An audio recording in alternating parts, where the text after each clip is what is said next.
पाकिस्तान के ग्वादर बंदरगाह में पाकिस्तान की ही एक उग्रवादी संगठन पाकिस्तान लिबरेशन आर्मी ने चीन के कुछ इंजीनियरों पर हमला कर दिया है।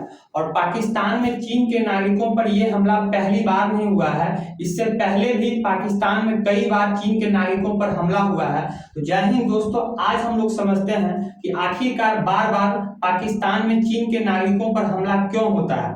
ठीक है, दरअसल यहाँ पर मलेशिया प्रायद्वीप के जस्ट नीचे सिंगापुर है। इस सिंगापुर और इंडोनेशिया के सुमात्रा द्वीप के बीच में ठीको बीच में एक समुद्री रास्ता है। ये समुद्री रास्ता पतला सा एक समुद्री रास्ता है जिसको मलक्का जल डमरू मध्य या फिर मलक्का जल संधि कहते हैं।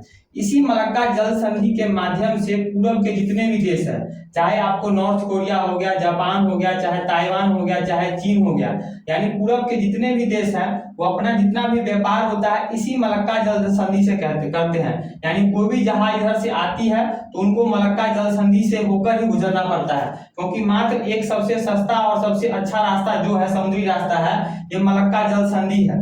इसी जल संधि से होकर कोई जहाज ऐसे जाती है, मान के चलिए कोई चीन का कोई जहाज निकला, ये जहाज ऐसे निकला, इसको मान के चलिए आगे ऐसे हिंद महासागर में प्रवेश किया।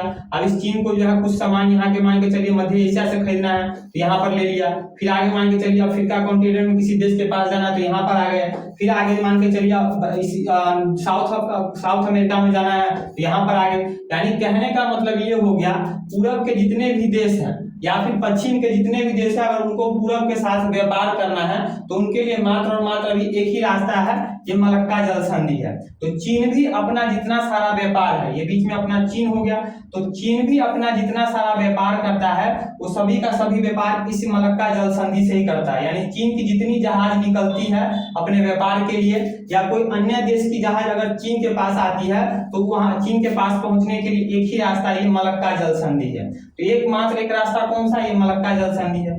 इसी बात को लेकर चीन को हमेशा डर रहता है कि अगर मलक्का जल संधि फ्यूचर में ना रहे तो फिर चीन का क्या होगा। डर इस बात का रहता है क्योंकि आप सभी को पता है कि चीन जो है अधिकांश इसके बॉर्डर के सीमांत के जितने भी देश हैं वो चीन के दुश्मन ही हैं। यानी चीन अपने आसपास के जितने भी देश हैं सबको अपना दुश्मन बना रखा है। चाहे आपको जो है साउथ कोरिया हो गया, चाहे जापान हो गया, चाहे आपको ताइवान हो गया, ये सभी के सभी चीन के दुश्मन है। और चीन का सबसे बड़ा दुश्मन अमेरिका भी यहाँ पर चीन के पास बैठा हुआ है। जैसे कि यहाँ पर आपको जो है मालदीव के जस्ट नीचे, भारत जस्ट नीचे श्रीलंका है, उसके नीचे मालदीव है, मालदीव के जस्ट नीचे यहाँ पर डियागो गार्सिया नाम का एक द्वीप है, एक आइलैंड है, उसका नाम है डियागो गार्सिया। इस डियागो गार्सिया द्वीप पर अमेरिका की एयरफोर्स, अमेरिका की नेवी दोनों यहाँ पर बहुत बड़ी संख्या में यहाँ पर रहती है, बहुत बड़ी मात्रा में जो है यहाँ पर हथियार घोड़ा बहादुर रखती है। तो चीन को इसी बात का हमेशा डर रहता है कि अगर फ्यूचर में मान के चलिए चीन की नेवी या फिर चीन की एयरफोर्स ने इस मलक्का जल संधि को अगर रोक दिया या फिर यहाँ पर ताइवान ने या सभी ने मिलकर इस मलक्का जल संधि को रोक दिया तो चीन का क्या होगा। क्योंकि चीन अपना सारा व्यापार कुछ भी अगर बेचता है इधर के देश को तो ये इसी होके बेचता है। और चीन अपना जो है जो भी ऊर्जा का स्रोत है, प्राकृतिक संसाधन है, वो सब अरब कंट्री से खरीदता है। यानी चीन अपनी ऊर्जा के लिए इस अरब कंट्री पर निर्भर है। तो अरब कंट्री के पास पहुंचने के लिए एक ही रास्ता है, मलक्का जल संधि है। तो चीन को हमेशा यही डर रहता है कि अगर कभी फ्यूचर में अमेरिका ने यहाँ पर अगर किसी प्रकार का हिंद महासागर में यहाँ पर रोक लगा दिया, मलक्का जल संधि को किसी प्रकार से रोक दिया तो चीन का व्यापार कैसे होगा। व्यापार की तो छोड़िए, चीन के पास जो है ऊर्जा के लिए कुछ नहीं बच पाएगा, क्योंकि इस ऊर्जा का अधिक प्राकृतिक संसाधन जो भी तेल है सब जो है चीन अरब कंट्री से खरीदता है। और रास्ता कौन सा है, तो यही मलक्का जल संधि है। इसलिए चीन हमेशा एक शुरू से ही 90 के दशक से ही हमेशा एक ऐसा रास्ता खोजता था, इस मलक्का जल संधि के लिए वैकल्पिक रास्ता खोजता था कि कोई ऐसा वैकल्पिक रास्ता मिल जाए कि अगर फ्यूचर में अगर मलक्का जल संधि को अगर किसी कारण ब्लॉक कर दिया जाता है, किसी कारण रोक दिया जाता है तो चीन का जो व्यापारिक मार्ग है वो प्रभावित नहीं हो। यही सोचकर चीन के दिमाग में एक आइडिया आया। चीन ने क्या सोचा, चीन का ये जो पश्चिमी वाला भाग है इसको कहते हैं सिंघियान प्रांत, इसका नाम है सिंघियान प्रांत। इस वाले भाग को कहते हैं सिंघियान प्रांत। जैसे कि हमारा उत्तर भारत हो गया, दक्षिण भारत हो गया, उसी प्रकार चीन का ये जो पश्चिमी भाग है इसको कहते हैं सिंघियान प्रांत। तो चीन ने सोचा कि क्यों ना इस सिंघियान प्रांत से एक ऐसा रास्ता बनाया जाए जो सीधे ऐसे पाकिस्तान होकर डायरेक्ट यहाँ पर जो है अरब सागर में यहाँ पर मिल जाए और यहाँ से डायरेक्ट जो है चीन को अपना जो व्यापार करना होगा करता रहेगा। अगर फ्यूचर मान के चलिए मलक्का जल संधि ब्लॉक भी हो जाता है तो चीन को इससे कोई फर्क नहीं पड़ेगा, डायरेक्ट ऊपर से जो है इस रास्ते से अपना व्यापार कर लेगा। अगर इसको तेल लेना होगा तो यहीं से ले लेगा, और इसको अपना मसाला खरीदना होगा यहीं से ले लेगा, चीन को अपना कोई सामान बेचना होगा तो इसी रास्ते से कर लेगा। तो यही सोचकर चीन ने एक प्लान बनाया। प्लान क्या बनाया, चीन ने देखा कि इसका जो है जो नचनिया इसका दोस्त बैठा है पाकिस्तान तो ही है, तो चीन ने आइडिया लगाया कि क्यों नहीं यहाँ से एक रास्ता जो है चीन से पाकिस्तान से होकर निकाला जाए। तो चीन ने सिंघियान प्रांत से लेकर पाकिस्तान के बीच में, यहाँ पाकिस्तान के सबसे लास्ट में सबसे निचली छोर में समुद्र के साथ एक ग्वादर बंदरगाह है। उस बंदरगाह का नाम क्या है, ग्वादर बंदरगाह। तो चीन ने सोचा कि यहाँ पर चीन के सिंघियान प्रांत से लेकर और पाकिस्तान के सिंघियान प्रांत तक एक सड़क बनाया जाए, एक रोड बनाया जाए। और इस प्रोजेक्ट पर दोनों ने मिलकर हस्ताक्षर किया, पाकिस्तान और चीन ने। यहाँ भाई चीन के सिंघियान प्रांत से लेकर पाकिस्तान के ग्वादर बंदरगाह तक एक रोड बनेगा, और इस रोड का नाम रखा, इस प्रोजेक्ट का नाम रखा CPEC। इस प्रोजेक्ट का नाम क्या रखा, CPEC प्रोजेक्ट। सी से इसका मतलब हो गया China Pakistan economic corridor. CPEC का फुल फॉर्म क्या हो गया, चाइना पाकिस्तान इकोनॉमिक कॉरिडोर। तो इसका रास्ता बनाया। अब ये जो ग्वादर बंदरगाह है पाकिस्तान का, इस पर काम चल रहा है, CPEC पर जो है बहुत सालों से काम चल रहा है। तो यहाँ पर अभी ग्वादर बंदरगाह जहाँ पर उतरे, जहाँ पर ग्वादर बंदरगाह है, ये आपको पाकिस्तान के बलूचिस्तान प्रांत में पड़ता है। ये वाला भाग जो हो गया ये पाकिस्तान का बलूचिस्तान प्रांत हो गया, यानी इसका बलूचिस्तान राज्य हो गया। ये आपको CPEC का मैप हो गया, CPEC का रोड है। तो यहीं से जो है आपको सिंघियान प्रांत से निकलेगी, ऐसे होके बीच में POK यानी पाकिस्तान ने जो हमारा कश्मीर का जो भाग कब्जा कर रखा है उससे होकर ये CPEC गुजरेगा। तो हमारे लिए तो बहुत ही शर्म की बात है कि हमारे जो कब्जा हुआ क्षेत्र है वहां से रोड निकल रहा है। तो ऐसे यहाँ से रोड मैप हो गया, ऐसे करके ऐसे करके ऐसे करके ऐसे करके जो है नीचे यहाँ पर देखिए ग्वादर बंदरगाह है, यहाँ तक ये जाएगा। अब ये जो ग्वादर बंदरगाह है ये पाकिस्तान के बलूचिस्तान प्रांत में पड़ता है। तो बलूचिस्तान प्रांत के जो लोग हैं, यहाँ पर जो रहने वाले लोग हैं, पाकिस्तान के जो बलूचिस्तान के प्रांत में रहने वाले जो लोग हैं, वो पाकिस्तान और चाइना के इस CPEC मैप रोड जो प्रोजेक्ट है इसका विरोध करते हैं। वो इसका जो हमेशा यहाँ पर विरोध करते हैं। विरोध करने का बहुत सारा कारण है। सबसे पहला कारण ये है कि जब चाइना और पाकिस्तान ने इस प्रोजेक्ट पर साइन किया कि भाई यहाँ पर CPEC रोड बनाया जाएगा, तो पाकिस्तान ने यहाँ जो बलूचिस्तान प्रांत के जो प्रमुख नेता थे उसे कोई राय मशवरा नहीं किया कि भैया यहाँ पर इस ग्वादर बंदरगाह के पास जो है पाकिस्तान इस चीज को निर्माण करेगा, आप लोग सहमत है कि नहीं है। यानी इस बलूचिस्तान प्रांत के नेता से पूछे बिना ही पाकिस्तान ने जो है चीन के साथ ये जो है संधि कर लिया। उसके बाद क्या है कि पाकिस्तान का जो ये बलूचिस्तान प्रांत है ये आपको प्राकृतिक संसाधन से भरपूर है।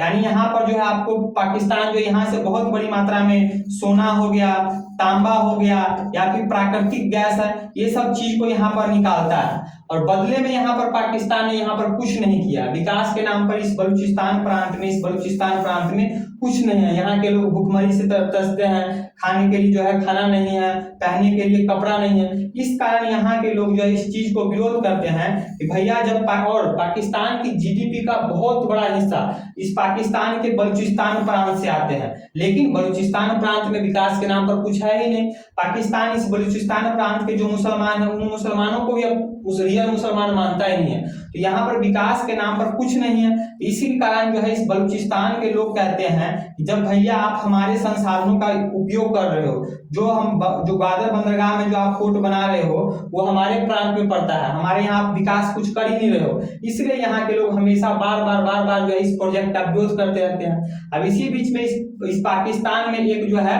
पाकिस्तान लिबरेशन आर्मी है, एक जो आतंकवादी कह लीजिए या उग्रवादी कह लीजिए, हमारी तरफ से ठीक ही है, पाकिस्तान की तरफ से एक आतंकवादी संगठन है, इसका नाम है PLA, पाकिस्तान लिबरेशन आर्मी। ये पाकिस्तान लिबरेशन जो आर्मी है ये भी आपको इस CPEC प्रोजेक्ट का विरोध करती है। इनका कहना है कि भैया आप जो है इस CPEC प्रोजेक्ट के माध्यम से जो है इस माध्यम से बलूचिस्तान प्रांत के जो भी प्राकृतिक संसाधन है उसका आप दोहन कर रहे हो, यानी उसका उपयोग कर रहे हो, उपयोग के साथ साथ जो है उसका बर्बाद कर रहे हो, प्राकृतिक संसाधन को बर्बाद कर रहे हो, लेकिन विकास के नाम पर आप बलूचिस्तान में कुछ नहीं कर रहे हो।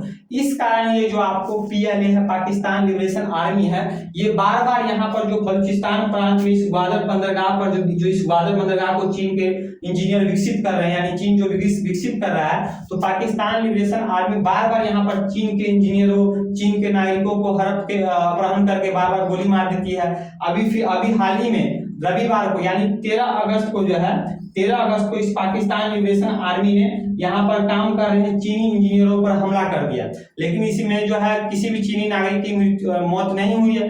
लेकिन मैं चाहता हूं कि भाई भारत सरकार गुप्त रूप से जो है इस PLA की मदद करे, इसको ज्यादा से ज्यादा जो आर्थिक सहायता दे, इसको ज्यादा से ज्यादा जो है गोला बारूद जो है मुहैया कराए। ऐसा इसलिए कह रहा हूं कि ये जो है पाकिस्तान लिबरेशन आर्मी ज्यादा से ज्यादा जो है इस पाकिस्तान में गदर मचा सके।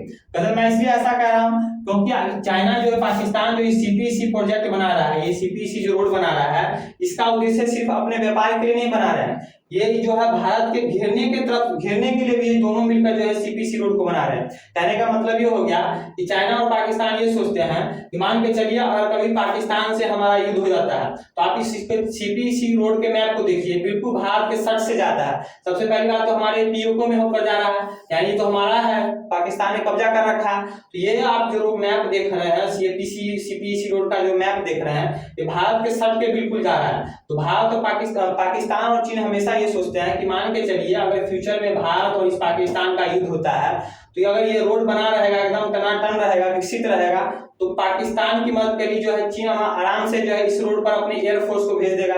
यहाँ से डायरेक्ट जो है उनकी एयरफोर्स जो है भारत पर हमला करेगी। या फिर मान के चलिए फ्यूचर में हमारा चीन से युद्ध हो जाता है, किसी कारण से चीन से अगर युद्ध हो जाता है तो चीन क्या सोचेगा, चीन के पास जो है पश्चिम साइड से जो है ये रोड रहेगा, तो आराम से उसकी एयरफोर्स जो है चीन की एयरफोर्स इस रोड का इस्तेमाल करके जो है भारत पर हमला कर सकती है।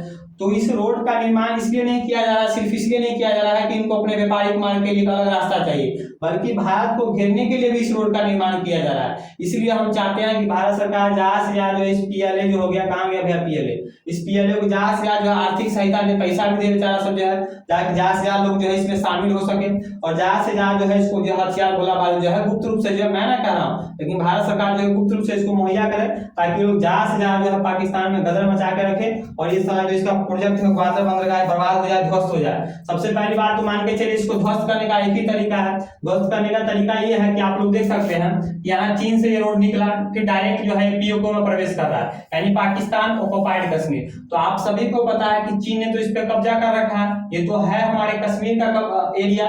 तो मान के चलिए अगर POK को हम ले आते हैं तो डायरेक्ट ये POK का मैप ऐसे है, ऐसे करके आ जाएगा। अगर डायरेक्ट हम POK पर दोबारा फिर से कब्जा कर लेते हैं तो ऑटोमेटिक इसका जो CPEC प्रोजेक्ट है बर्बाद हो जाएगा डायरेक्ट, क्योंकि बीच का रास्ता ही कट जाएगा। और ऊपर से अगर सोच रहे हैं कि आप लोग मन में ये भी आया कि ऊपर से फिर चाइना जो है रोड बना के लिए आएगा, अगर ऐसा रहता तो अभी बना सकता था। ऊपर से रोड बनाना इसलिए मुश्किल है कि यहाँ पर अफगानिस्तान का बॉर्डर है तो हमसे साझा करता है, लेकिन अभी इसमें कब्जा कर रखा है और इस बीच में बहुत ही पतला रास्ता है। इस पतला रास्ता में जो है रोड बनाना बहुत ही मुश्किल है और ऊपर वाला ये पहाड़ी इलाका है, तो पहाड़ी वाला इलाका में जो है रोड बनाना मुश्किल हो जाएगा। इसलिए अगर हम लोग इस POK पर दोबारा कब्जा कर लेते हैं, भारत यहाँ पर दोबारा झंडा फहराता है, तिरंगा लहराता है, 15 अगस्त का दिन है, हम लोग दुआ करते हैं कि अगले आने वाले कुछ सालों में, अगले 15 अगस्त में यहाँ पर तिरंगा लहराए। अगर हम लोग इस POK में तिरंगा लहरा देते हैं तो मान के CPEC प्रोजेक्ट ऑटोमेटिक बर्बाद हो जाएगा चाइना का, फिर जो है ये बेचारा का जो हाल होगा तो पाकिस्तान का होगा ही। तो वीडियो अगर आप लोग को अच्छा लगा होगा तो इस वीडियो को ज्यादा से ज्यादा अपने दोस्तों के साथ शेयर कीजिएगा, मेरे चैनल शुभम दुबे को सब्सक्राइब कीजिएगा। आज के लिए इतना ही, मिलते हैं नेक्स्ट वीडियो में नए टॉपिक के साथ, तब तक के लिए जय हिंद।